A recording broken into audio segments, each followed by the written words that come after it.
Yes, YouTube. This is an introductory video to my Islamic series, and in this series I'll be focusing on how the Quran verifies what the Bible has to say.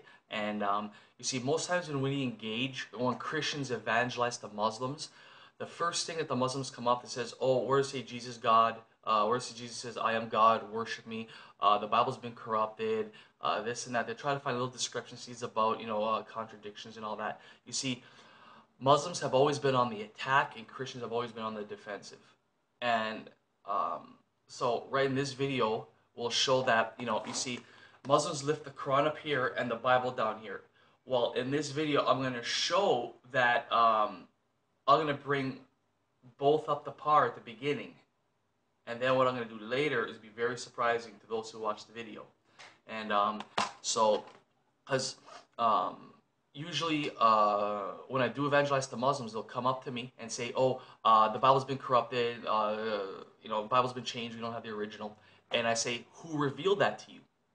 And usually they'll probably say their mom or their teacher or Islamic history. And I say, "Well, if the Bible's been corrupted, Allah would tell Gabriel to tell Muhammad to tell the disciples and everyone who wrote down the Quran there that the Bible's been corrupted."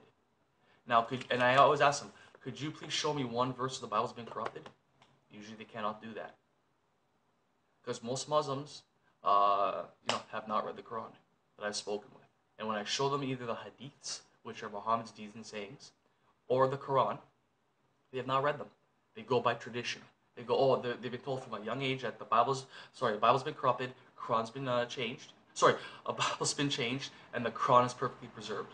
That's what they've been told. You probably heard this a million times when you've been evangelizing. Well, in this video, I'm going to show how that's not true.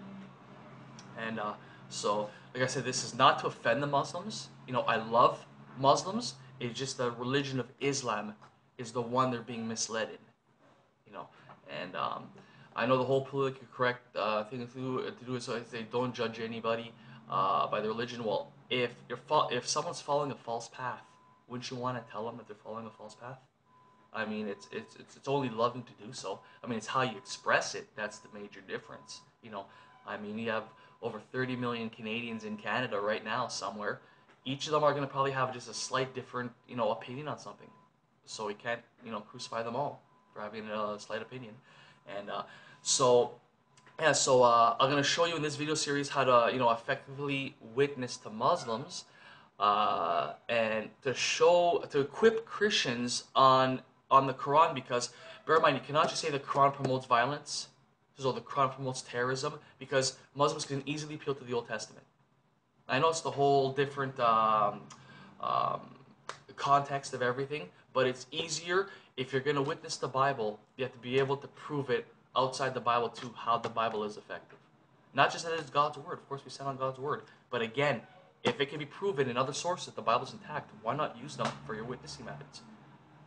So yeah, so God bless. I'll see you in the first video, and so strap on your seatbelt because it's going to be an interesting ride. Okay, God bless, and I'll see you in the next video. Take care.